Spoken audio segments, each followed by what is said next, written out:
All right, we'll go ahead and kick off, and Anthony should join us in just a few minutes. All right, everybody, April 9th, 2021, Friday Forum. This was a packed one. I mean, I always say that, but this is kind of crazy. I have this prep document, and this took up like several pages of prep space, which is not typical. So, right off the bat, team update. So Alan McLean, our new lead designer, has begun ramping up.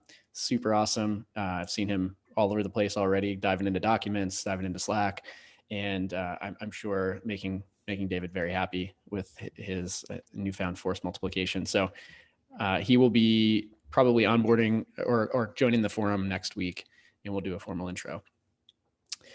In terms of product stuff, so David will jump into the details, but Sleep Details page is ready for internal testing. So excited about this.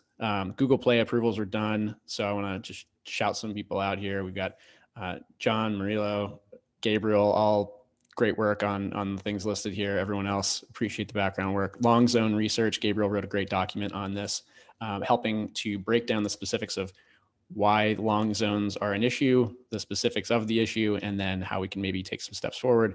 Huge progress on Dashboard V2. Alan was able to contribute there as well. So really great stuff this week on the app, and excited for some of the internal testing we'll be able to do with this. On the community front, Sam had his member call this week. I have not been able to watch it yet, but these have been really useful for me so far. So I'm looking forward to that one. We added levels stickers to the shipment kits. So this will be, hopefully people don't use these in place of the performance covers. I don't think that should be a problem, but this was a recommendation from a couple of people. And it was glucose week. So we had a bunch of people who poisoned themselves with 75 grams of glucose and then had crazy responses. Sam won this one handily, I think by like 50% on the postprandial peak, hitting 300, which is kind of wild considering it's like a Coke and a half. So thanks to everyone who contributed there. And we're gonna redo this with actually just a classic Coca-Cola next week. We did our first quarterly review. So that was sent out to levels announced. We're going to keep doing these things. I think it was fairly popular. And then Swag 2.0, thanks to everyone, Ben in particular, who has pushed ahead with the kit you see down at the bottom. Big inbound press week. So Kara Swisher reached out directly. So she's like probably the top Silicon Valley or tech reporter out there. She does editorial for, or opinion pieces for the New York Times, and also Recode Decode from Vox. Washington Post reached out, Stat News reached out. So really big week. We'll have a bunch of publications hopefully coming from this. Stacy and David, I want to shout them out. They've been traveling all over the place doing a long levels photo shoot campaign, which is inevitably going to lead to some amazing photo assets. And then we're evaluating a number of additional analyte options. So white labeling test kits, using existing test kits, potentially doing in-home testing. So lots of exploration happening on the background. We'll definitely have some memos and some pilot projects coming out of this in the coming weeks. And then a couple other interesting conversations. So Best Buy Health, they have a really fascinating background health system that they're building, which I did not know anything about, but our team had a good conversation with them, and we'll likely explore a pilot. We're in touch with Under Armour. Parsley Health is doing content collaboration with us. We've got Stephen Klasko from Jefferson, who's known as like one of the most innovative people in healthcare right now, is super fascinated by what we're working on. And he and Casey had a great call this past week, which is exciting. And then we had a couple other just conversations with folks. We're in touch with Under Armour. We were put in touch with the CEO of Apollo Neuro. So we're going to have a conversation there. We were on a couple big podcasts this week, Boss Babe with Casey, Just Raise with Sam. I was able to be on Acquired, and then picked up a new affiliate, Mary Shnuda, who is the paleo chef. We've got a couple of athletes from CrossFit and Nike trying out our product. The Boston Bruins sidelines reporter, or I guess off ice reporter, Sophia, is using the product and loving it.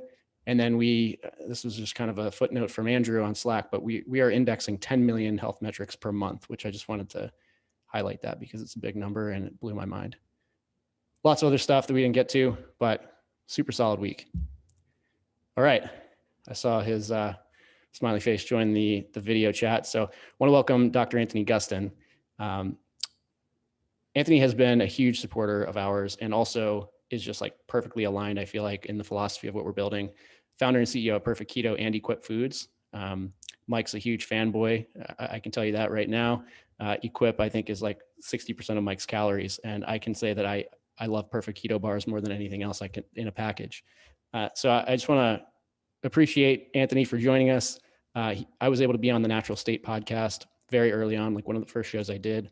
And it was just an awesome conversation. Just appreciate your support throughout and would love to hear a couple words. Yeah, thanks. It's quite an honor to be on the call with you guys. I check out some of these updates probably every couple of weeks whenever I can get a chance to go through a full one. And man, you guys team updates and your operations, I've asked Sam multiple times, like, holy shit, can I get a copy of your guys' sort of ops checklist?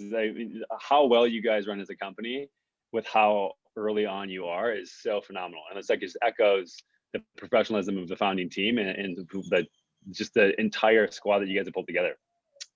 My background used to be a sports med clinician in San Francisco. Knew their, classic Silicon Valley, San Francisco thing, that there had to be a better way to help people out and get them better results in their health. So I started making some product companies to be able to help people sort of accelerate their journey on getting access to real food and just using it more. So the way I've always thought about it is like, yeah, we sell products and they're packaged food, and I get that, but we're trying to create a bridge for people who otherwise wouldn't have access to the information. So making products that are just as good or better than what exists, and then giving them that through education. And so I always thought about Perfect Keto Equip is primarily education companies that just use products to sell to be able to fund the education further. And so when keto was launching, I think we were one of the first keto brands. There was Keto OS, which is a sort of an MLM operation, and then Keto Kana. No one was doing content, no one was doing affiliate work. And there was sort of this urgency that, we need to get out in front because metabolic health is so important. I mean, this is the cornerstone of every chronic disease that I was treating in my clinic is metabolic problems. When people regulated their blood sugar and got control of their metabolism, everything else would just fade away. And so I saw, keto is going to be exploding. This is a chance where we can get people's attention and wrap it together in a way where we can really make a change with education. I was really afraid of the sort of if it fits your macros crowd taking keto and bastardizing it. So food quality has always been really, really important to us. I'm sure you guys have seen there's people, even if they eat low carb, sometimes food quality can destroy their blood glucose, especially over the long term. So huge emphasis early on for the company as far as really, really indexing on how can we get a stranglehold on the public perception of what's going on here. And I think that you guys are in an even more important role and are doing a phenomenal job already getting started. To look back at sort of like, obviously there's a lot of great work that was done by researchers. See Dom here on the call, shout out to people like that, but there wasn't a lot of brands that singularly took the keto thing and made it accessible in a way for the masses. And I saw our stuff. Originally, I was a little annoyed that all of our products were being copied and all of our content was being reshared and copied and plagiarized. But at the end of the day, that was an amazing opportunity for us to really shape the conversation around keto. And I think we've done a lot in that space. That you guys are also at this pivotal point where metabolic health at large, glucose tracking at large, is going to be so important over the next 5 to 10 years. And you're really the first and only company that's doing this in a way that I would be proud to be associated with. Your standards are incredible. The amount of work that you guys are doing is so important. And this will be influencing research. This will be influencing tons of things, more content, affiliate. You guys are underestimating now the amount of impact that you're going to have by putting out great products, but also great content. It is going to be an avalanche over the next 5 years. I've seen this before with keto and some paleo and CrossFit, a couple other trends. This trend is coming and you guys are at the forefront of it. And be great stewards. I mean, you guys are already doing a phenomenal job, and I've been really, really proud of how you guys have grown and responded way faster and better than we had over the last 5 years of Perfect Keto. So if we get the impact that we had, you guys are set up for extreme success. So just really, really excited. I've been a huge fan. As soon as Sam and Josh told me what they were up to, I don't know if it was like 2 years ago now. I thought, wow, great. There's a company that needed to exist, but these guys are way smarter and better at running companies than I am. So great. Can I invest? Can I be a part of it? And so, just been absolutely blown away by everything you guys have done since day one, and super excited to see sort of the influence you have on metabolic health over the long run. I think it's gonna be super important. Amazing. I really appreciate the kind words and appreciate, like I said, all the support from the very beginning.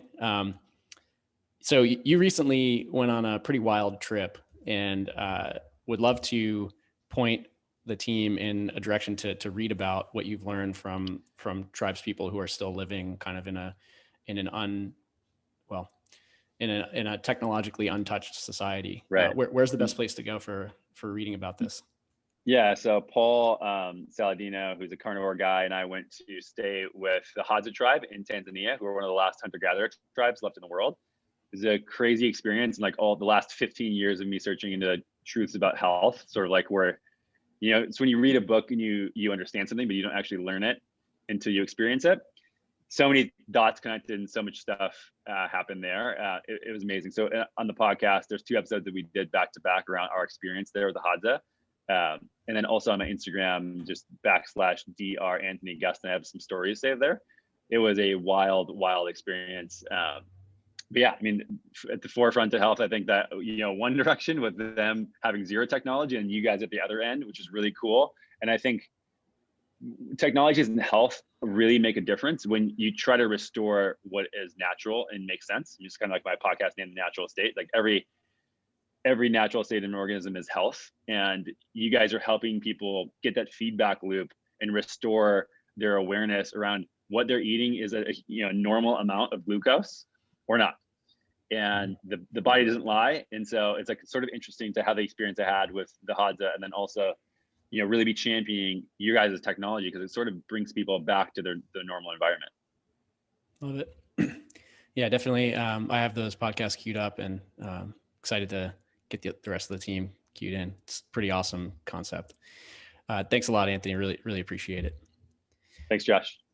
Quick culture and kudos here. So we're on a mission to solve the metabolic health crisis. We're going to say this weekly. Some interesting back chatter about how to make this statement even more concrete. So stay tuned for that. We want to put numbers to our goals here. But on the shout outs front, just closing the loop. So this is kind of I think it's going to be a trademark of Levels, is closing loops across the entire business. 2 examples, very different. Tom sought some advice from Julie at A16Z and about essentially corporate wellness. And so then he wrote a memo incorporating this and other feedback, and then just closed the loop with her and shared the memo for her to review and provide another iteration of advice and synthesis. So that's much appreciated from her. She sees the outcome of the effort she put in. And then also for us, we get another round of advice from these experts. And then another really exciting one was just a very simple thank you that, a member had just given us a piece of product feedback, and Ben and Lori hooked him up with a nice gift, Ben Bickman's Why We Get Sick, and a little note. And, he posted it all over Twitter. It got quite a bit of attention. And just, that's another example of a loop closure that really benefits the Levels brand and shows members that we care, and we're not just kind of extracting value from them in this beta stage.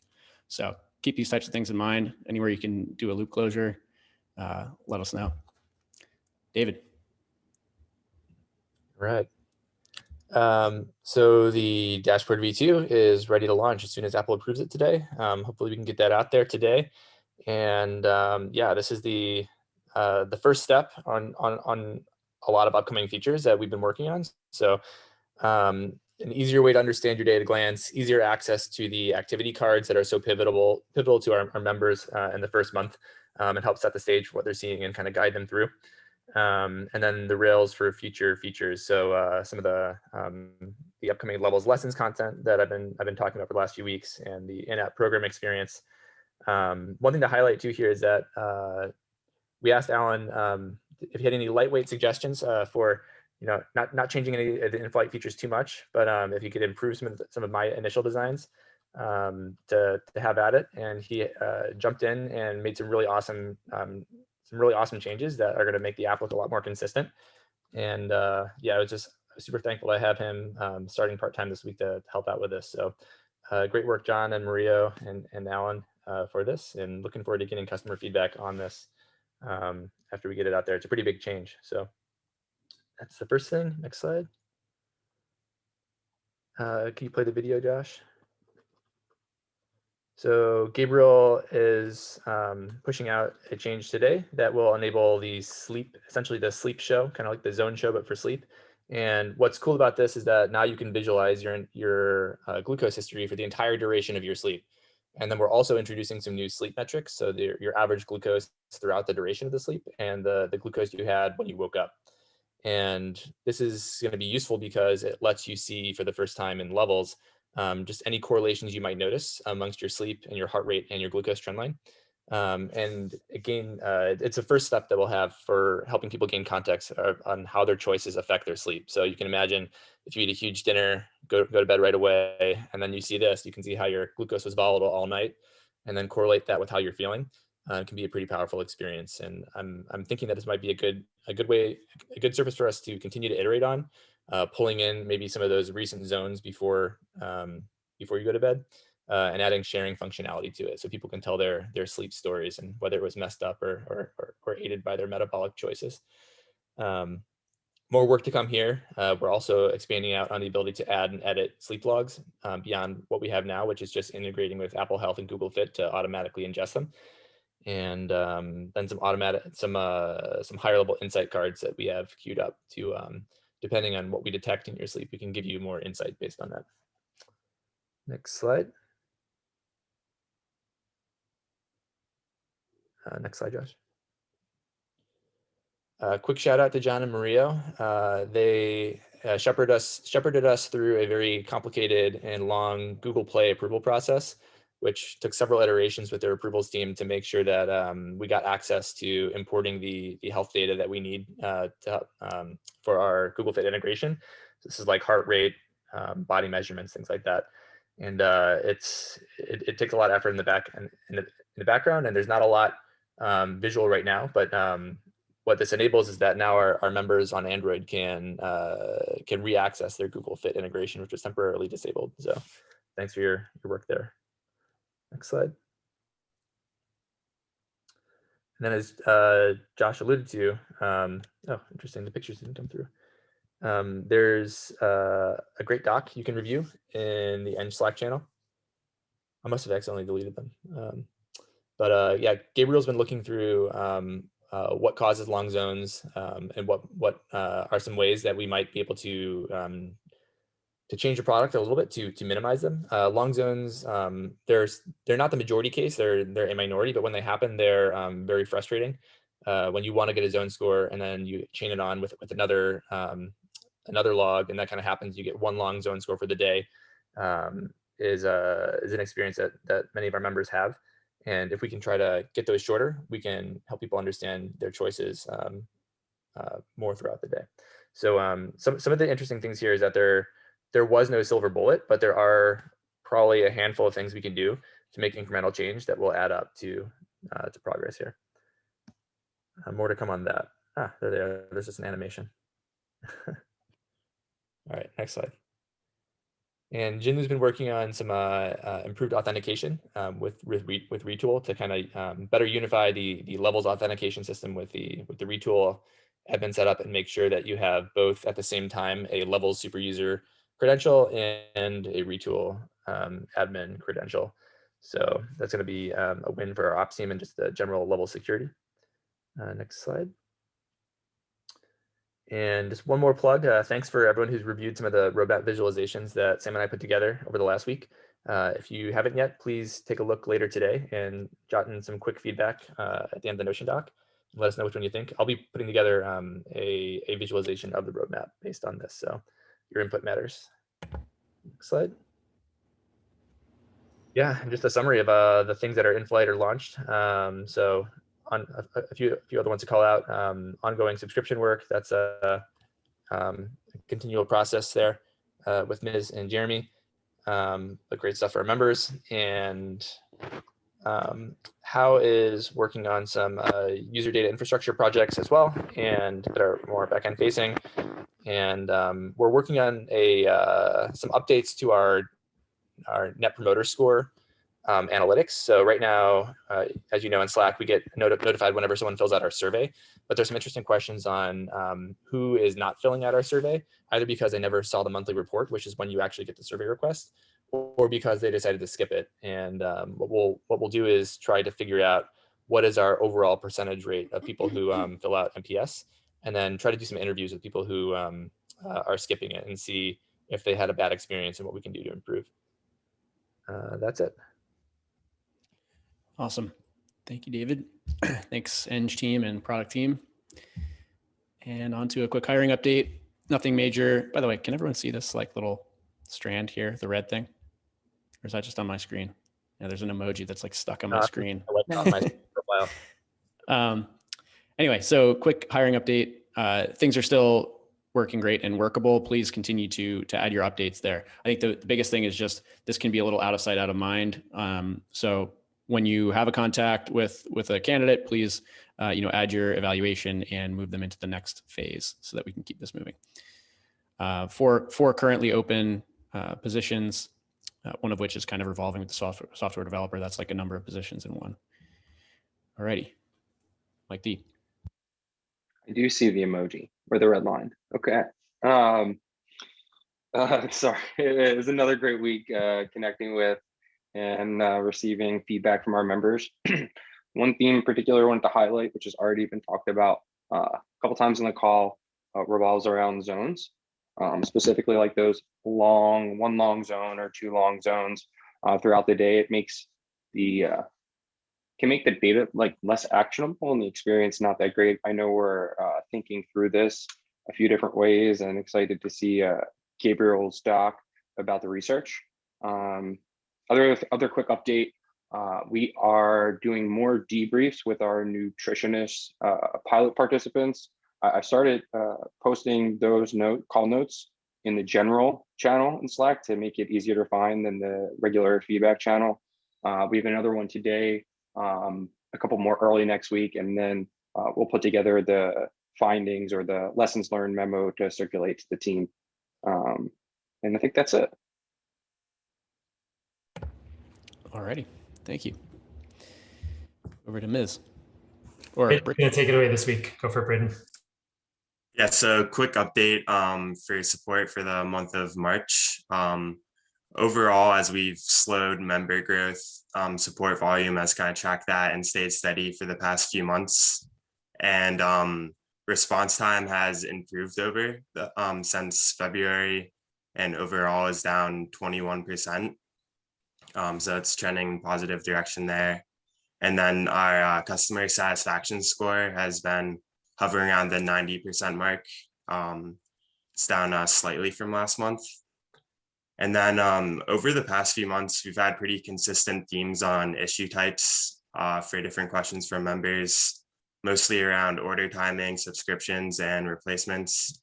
And with the new subscriptions update, one exciting thing we'll be tracking is we're expecting to see a drop in questions around subscriptions as self-serve options are rolled out, and it'll be improvement for members as one less touch point with support. And then finally, one quick call out is our use of saved replies in support. Right now, 72% of all of our interactions use a saved snippet. And this is great because it leads to quicker resolutions with members and less handle time for support. Nice. Could be an opportunity there if there are recurring snippets to maybe incorporate that like into a product feature or something to resolve. But love that that finding. Great. Thank you, Braden. And thanks, support team. Just crushing it. Ben. All right, growth. Weekly, really strong week as far as recognized revenue. So $95,000. Pretty aggressive in the front, or in the fact that we have such a thorough pipeline because of all the cash generation month over month. And so we'll continue to see strong weeks moving forward. From a monthly perspective, we're halfway to our goal already, and we're a third of the way through the month. So pretty exciting to see that. And cash, we're at 10.4. Next slide, please.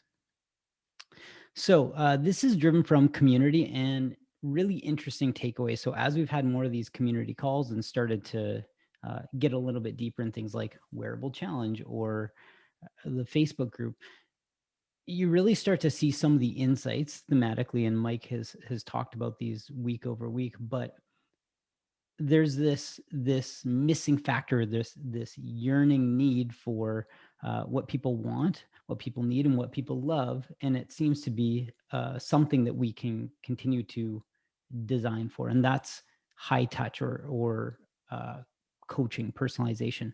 And so you can see there's three bites from the Facebook group. Is anyone from Levels actually in this group? It's got 49 comments. Like, that's a pretty incredible amount of engagement given that.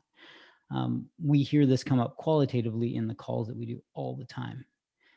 The next bite is the need. I'm still trying to interpret my results, and right. And so people will lean to the Facebook group if they even participate there, because they're looking for somebody who is verified or somebody who they feel they can trust. And that's a Levels team member in this case, because we don't have any verified like Levels ambassadors at this time.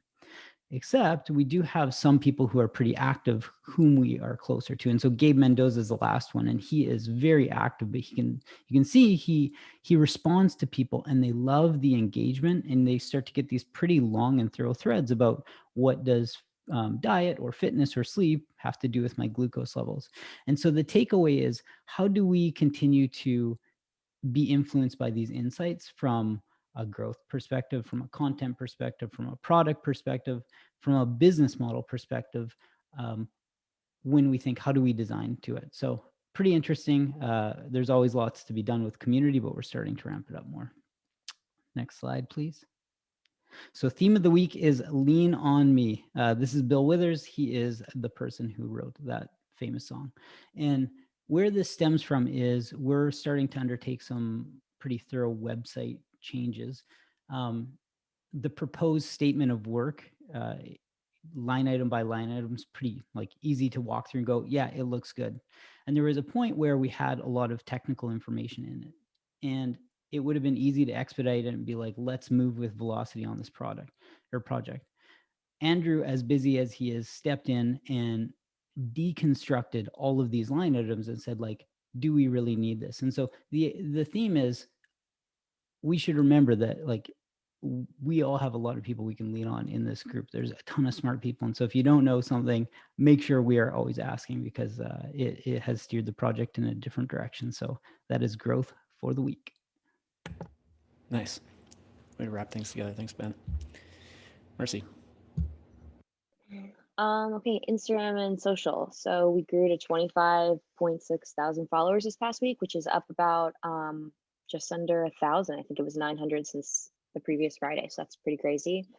Common theme really on Instagram this week was just people really loving the features in their app. This one member says she just loves seeing all the learn stuff.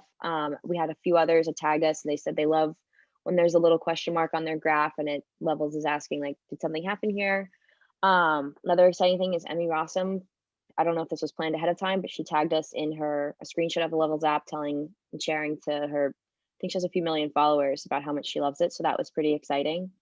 There was a Clubhouse event this past Tuesday, which was really interesting. That's more on the whole remote culture topics. Twitter, we're at 13.1 thousand followers. People are just spreading how much they really are enjoying the program and how much they've learned. So yeah, pretty solid week on social. That's it. Thank you. All right. Growth shout outs. Yeah. Tom. Quick shout out just to Kelly Levesque. Kelly has really been just a model investor and partner for us. So she's made a number of introductions to high profile clients of hers, including Emmy Rossum. That's how we got connected to her. A bunch of other people in the pipeline. So hopefully we'll see some more Instagram posts. She's also just been incredibly generous with her time. So she's been doing media interviews and written interviews for the press, which has really accelerated some of our efforts on that front. And then just really thoughtful about content creation. And we'll have a number of upcoming promotions with her, including a podcast episode being released in a couple weeks from now. On that note, next slide. All right, so been a few weeks since we provided a podcast update. So just a snapshot of where we're at. We had a few released this week, as mentioned, Acquired, most notably, which is a very large and popular show in the technology community. And then over the next 6 weeks or so, we have a number of pretty big episodes dropping that will include promotional links. So we should see a steady uptick in partner code redemptions. So we'll keep an eye out for these. Boss Babe is the next one, which is going to be released next week. Next slide. All right, just some highlights from this week. Lots of good connections and conversations with both influencers as well as top organizations and brands in the health and sports performance space. And I think one thing to just highlight is how we think about some of these kind of longer term partnerships opportunities, whether that's with a CrossFit or a Parsley Health or even an Under Armour. So just in terms of time horizon, I'm usually thinking on sort of two parallel tracks, both, what is the ideal outcome for a relationship like this over the next, say, 1 to 3 years, and then also, what might we be able to do as soon as, say, the next 1 to 3 months. And then secondly, often these partnerships are falling either within the bucket of a brand partnership or a sales and distribution opportunity, and sometimes both. So just a quick example of this week is Parsley Health, which is probably most people have heard of it, but it's one of these new primary care membership models that focuses on a more holistic functional medicine approach. And we're still very much in kind of the early stages of figuring out how, over the next 1 to 3 years, we might integrate within kind of the healthcare system broadly, physicians and physician networks who might want to prescribe levels and use our product, and how this might be a distribution channel for us. But in the meantime, while we explore that, we've also finally got them over the goal line for some content collaboration. So Haney is working on a blog post with them about kind of the future of primary care through the preventative health lens. So beginning to create brand association and alignment with a very premium brand and player within this up and coming space. That is it. Awesome. Thank you, Tom. Haney. Yes, on the content side, 2 pieces up this week. Also shout out to Casey for coming up with this nice slide format while I was out, which I'm going to use moving forward. Really nice piece on fruits and vegetables. This was sort of a gift from a functional medicine doctor, posted this on his own side and offered to share it with us via Casey, and a really nice piece and tackling a topic we hadn't really been thinking about, but is perfect for our audience. And then we just this morning got approval and posted up the Mike Barwis interview. If you haven't read it, wait till you need a moment of inspiration in your life and then go read it. As you guys probably remember from Mike's appearance on this forum a few weeks ago, he's just so inspiring and interesting to listen to, and had a lot of interesting things to say about his own experience with CGM, which is what I really wanted to get at. He's somebody who thinks a lot about other people's performance and training other people. And so it was interesting to listen to him talk about his own health routines and what he's learned from CGM, which was quite a bit, for somebody who's been studying this space for so long, that he still had learnings, I think is really a testament. So some really interesting stuff coming up. What you're going to see in the next, really ongoing, but particularly I think in the next month, is we're starting to vary up the kind of intensity of the content, the depth. So we're going to continue to do these really long pieces, and we've got a bunch of really good in-depth deep dives into some topics like cold therapy. We've got a cool piece on the future of CGM, but then we're also going to start incorporating some shorter service-based pieces. So we're starting a new column called Foods We Love. This was inspired by the assemblage when everybody was chatting after our dinner about chia. And my wife was listening in and said, you guys should write about this. You have so much internal knowledge about some of these foods that I'm sure your users would love. And so this is going to be a chance to isolate certain foods that we know are great for metabolic health, that really have benefits to people, and just share some of that knowledge, how it works in your body, what the science is behind it, but also how do you buy it, how do you store it, how do you use it. And so you're going to see those coming up a lot more. And then some good stuff coming in. And the other happenings, Tom mentioned Parsley. We also talked to Routine this week about a content partnership, and then I'm going to interview Drew Manning next week, the Fit to Fat head, about his experience with Level. So that's it for content. Nice. Excited for the Foods We Love. That's going to be a great one, especially if we have tactical differences between the team members. Like some of us buy 5 pounds of chia and others buy it by the serving. So that'll be great. Stacy. Yeah, jumping in here because we've had 2 full days of photo shoots in the last week. Just wanted to give a quick preview and a shout out to all of the members and Levels team members who have been a part. Matt Alston shot hoops in the Presidio and played tennis against himself for some photos. We've got really great content from that. We followed our very own Miz through the Presidio to capture him on his road bike.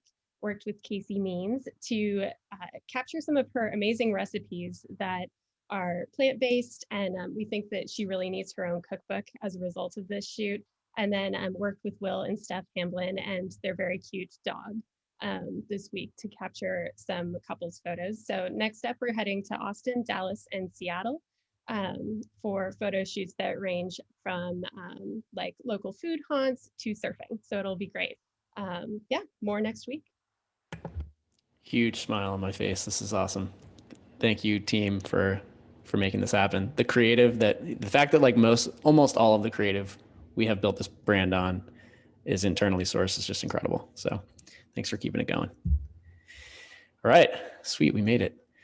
Haney, you're kicking us off. Yeah, so professionally, I guess I'll just say on the content side, after taking a week off and coming back, I in the midst of a glut of really deep pieces, and it's been an opportunity to kind of check what I know and to realize that I still have a lot of learning to do, and really been having a good time working with Casey, kind of digging into these pieces and solving this challenge we have of taking really complicated topics and making them understandable. It's a hard thing to do, and not a lot of their folks are doing it, but I think we're making progress. And on the personal side, my son goes back to school on Monday, which means I get my day back, and I'm very excited about that. Well, welcome back to full days. Dom, I don't know if you're still on the call. I think you jumped in and out. If you are, there you are. Yeah, I just called in actually, just popping in. Awesome. Yeah, I am just getting back from Alaska, and it's good to get caught up on everything. I'm actually just coming from sending out some blood work. Been doing some self-experimenting, looking at fasting, low carb, and a moderate carb diet, and correlating the CGM with insulin and a number of other markers. So that's been sort of my little project going on, in addition to teaching and all the stuff we got going on in the lab. Awesome. The Alaska trip looked amazing. I followed along on Instagram, and thank you, by the way, for putting us in touch with ZRT. Speaking of insulin and other biomarkers. Mm-hmm. Yeah, we had a great chat this week, so I appreciate that. Yep, sent them out some stuff this morning, so I work with them quite a bit. Beautiful. All right, John. Yeah, I'm excited to finally push the new version. Of course, it's a big push. Lots of changes, and I'm looking forward to see the reaction of the members. On the other side, I'm excited to have started working with Alan on the product side, on the mobile application. Great ideas, great contributions on the first week. So that was exciting. Awesome. Anthony, we're doing 10 seconds each on something we're excited about. Go ahead and jump in. Yeah, I'm heading out to my farm that I got outside of Austin here, about 45 minutes out, and getting 11 beehives. It's going to be a bee father soon this weekend, so it's exciting getting that up and rolling. We're going to do some open fire cooking and stay in a tent because the house is being remodeled. So a little camping in my property. Excited. That sounds amazing. I'm going to have to check that out sometime. Lori. As usual, it's exciting to hear the updates for each department. Personally, I'm looking forward to allergy season being over for me. Everything on my property is blooming right now, and it's beautiful, but it takes its toll. So I can enjoy it from in the house, but when it comes inside, not so good. No better. Stacy. It's just been a blast meeting members, meeting Ms. for the first time this week. The photo shoots are always a highlight. So. Awesome. Yeah. This week I was just really excited about the inbound press, particularly. I don't know. It's just kind of wild when, Kara, who interviews Elon for her day job, is asking to interview Casey. So, pretty unbelievable. And then personally, I'm just absolutely loving the spring.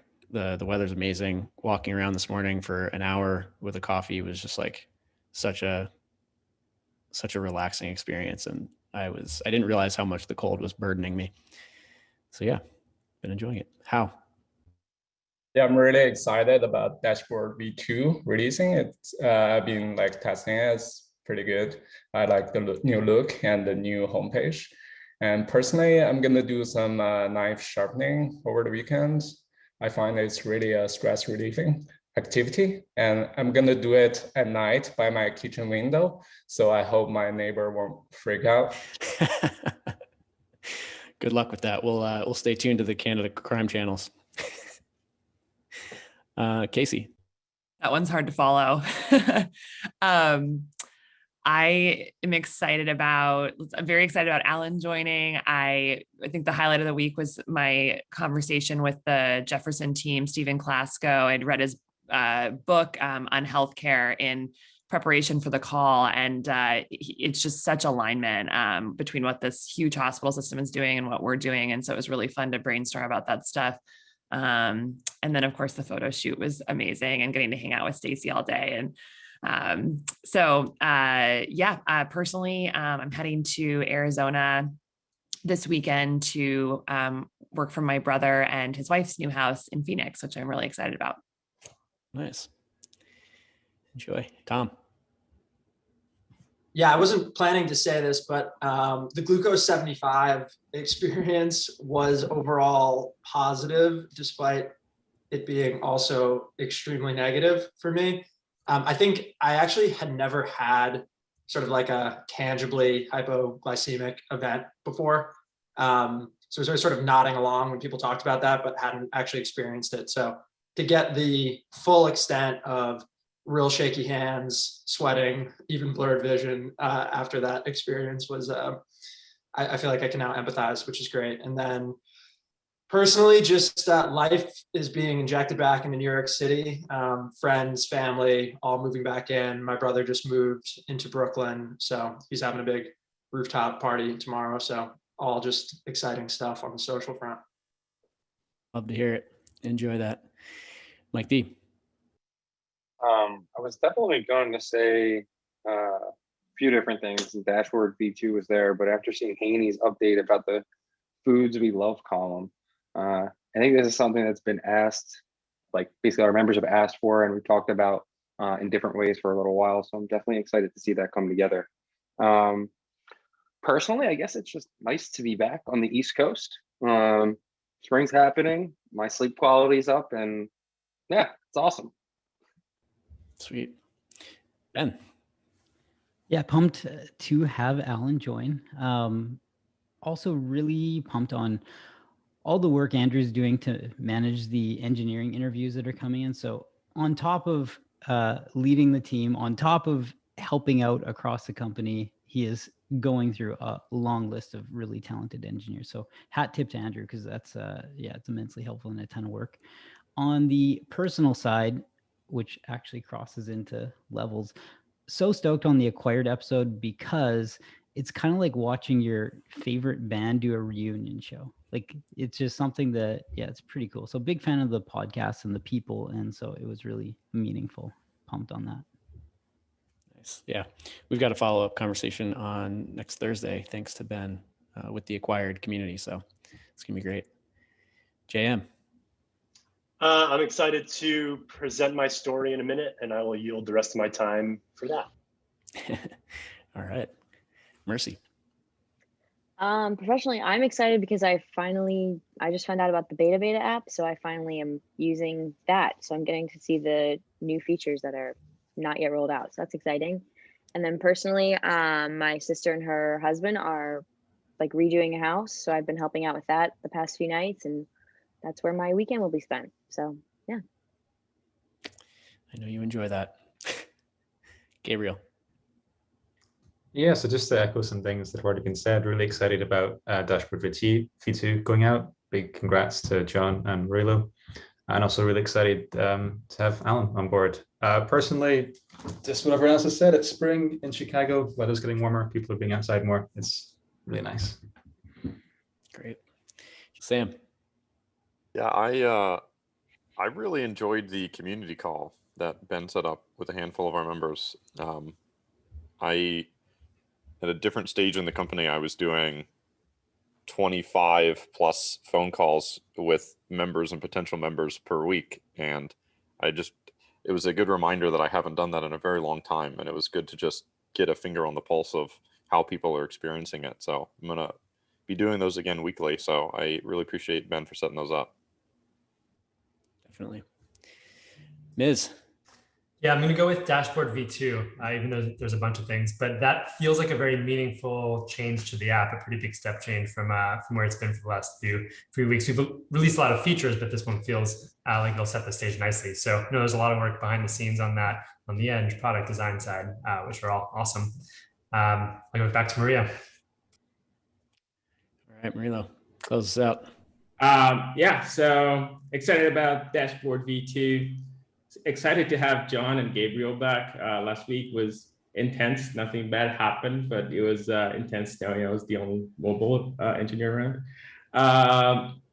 And yeah, personally, Portugal is finally opening up. So like restaurants and things like that, just resuming a normal life. So that's, super excited about that. Awesome. Love it. Worldwide. We're starting to get back. All right. It's JM's week. All right. I am going to yield the share. Great. If you can actually spotlight me, I'm not going to be doing the normal share function where you can pin my video on your side. Perfect. Okay, guys, we're going to talk about the Rubik's Cube today. So you're not thinking about it the whole time. I'm going to do some Zoom wizardry using an app called which lets me kind of share a bunch of things at the same time. Again, terrible name for an app. But basically, here is how we're going to spend the next 8 minutes or so. I'm going to tell you a bit about the cube and its history. We're going to do some math, talk about God's number and group theory. And if you eat all your vegetables, the dessert at the end will be me facing off with a world record holder right here for you on Zoom. But let's get to it. So the Rubik's Cube, if you're not familiar with it, is a puzzle game invented in 1974, and it is now actually the best-selling game of all time, which is kind of amazing. I'm sure everyone's touched one, but as of January, about 10 years ago, there have been 350 million sold. There are actually a bunch of other Rubik's type things. Rubik's Magic, which I was super into when I was like 8 and 9. If anyone here has had experience with Rubik's Magic, I'd love to talk to you about it. And then there have been, all different sizes of the cube. The 3x3x3 is the sort of traditional one, but there's also, 5x5, 7x7, all these crazy sizes based on the success of the original cube. Yeah. Oh my goodness, we're doing all sorts of shares. So let's talk about the language of the cube, right? So you basically have 6 sides, and people, and so you'll see, like, I have a pointer here that I can use. So we're going to talk about different algorithms in a minute, but basically they're written in this sort of language. U is turn the top layer one turn. D is the bottom, left and right.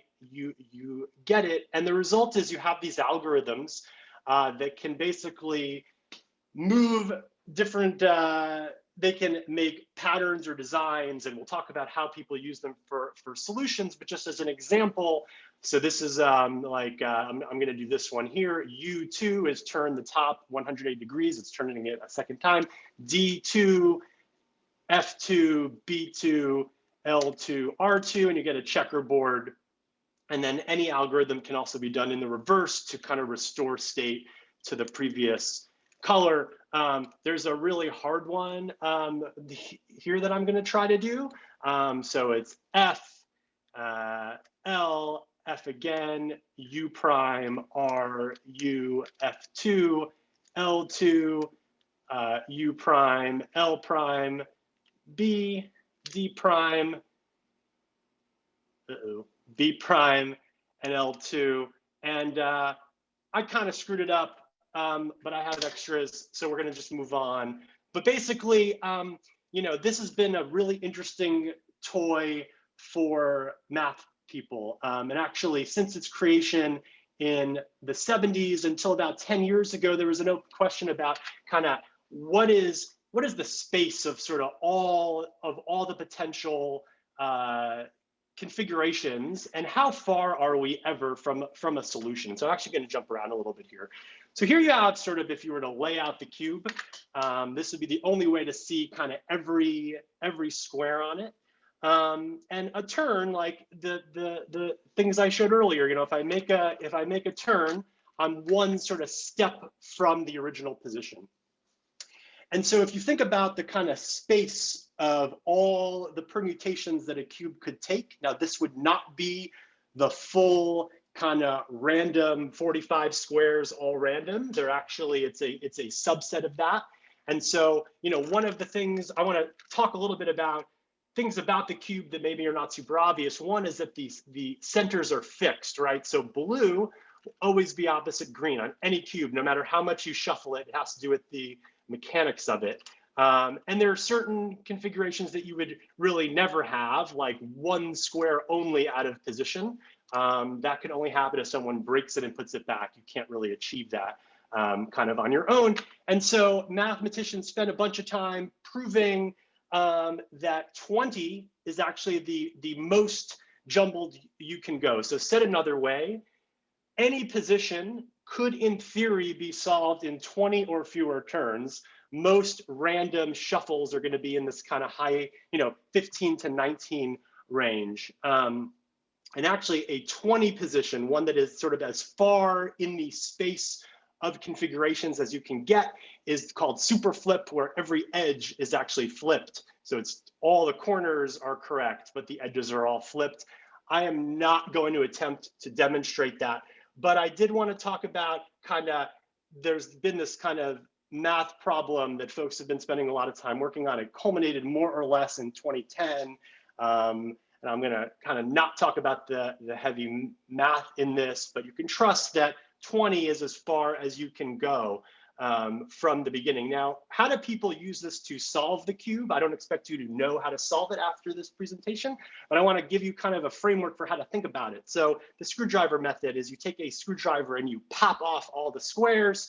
This is one move, one algorithm, very easy. My kids love to do that. Then there's the layer by layer way, which is how I do it and how I'm going to do it. And I can typically solve a cube in about 100 moves. So remember that that's far more than the most efficient way, but it does work. And I only had to memorize about 10 algorithms to do that. I got this when I was in high school. I had a long subway ride every day. And you know, there were no iPods or iPhones or anything like this at the time. There were CD players, but I can only bring so many CDs with me. And so being that young guy on the subway doing this got me a lot of attention, and that has kind of been my hook. But there are more advanced ways. If if you can memorize 100 algorithms or 200 algorithms, you know, these are all algorithms for doing little things to sort of fix the middle and top layer when you're solving it. I have like one algorithm for sort of all these things that I can deploy repetitively. So basically efficiency is balanced with how much you're going to memorize. But then of course, you know, a computer using a brute force kind of just trying everything can get you closer to God's number. It doesn't really use algorithms. It just kind of goes for it, as only a computer can. So what's really interesting, and I'm going to show you a couple of videos. We have a couple minutes left, but even since I started solving the cube in the late 90s, there's been an incredible progress. This is the record set by year, and these are averages of 5 attempts. So these are consistent. People are consistently able to solve this fast. And it's been getting better and better. And I just love examples of humanity kind of progressing. This is obviously not a very important thing, but I think it's still pretty cool. So let me show you a couple of videos. I'll play this for like 30 seconds.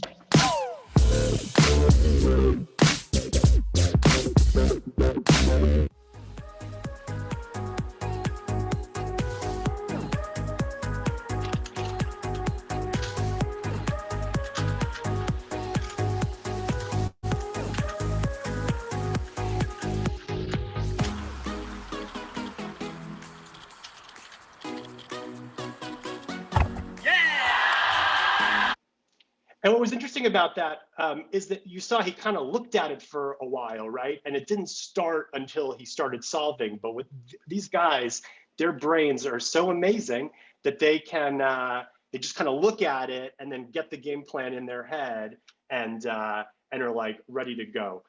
So I have a meeting starting really soon that's rather important. So I'm gonna race this guy. Here we go. Oh. And I did say I'd be racing a world record holder. I'm going to race the guy who can juggle 3 cubes and solve them while he's juggling, and I'm going to solve 1, and I'm going to win. All right, here we go.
All right, that's it. I got to give a shout out to my daughter, Lily, who helped me practice this and sound check all the various pieces. Have a great week. Thanks, everybody. I'm going to recommend everyone just do some breath work to come down from that one. You're giving us glucose spikes. Good Lord, that was awesome. I hear you. That might be the All right, end folks. of Friday shares. I just want to go ahead and end this by saying that is not the bar for your weekly share. The person who's up next, don't worry, you do not have to beat JM at Rubik's Cube or weekly shares. That was awesome. Thanks, everybody. Killer week. Thank you, Anthony, for joining us, and Dom and everybody for crushing it. Have a great weekend.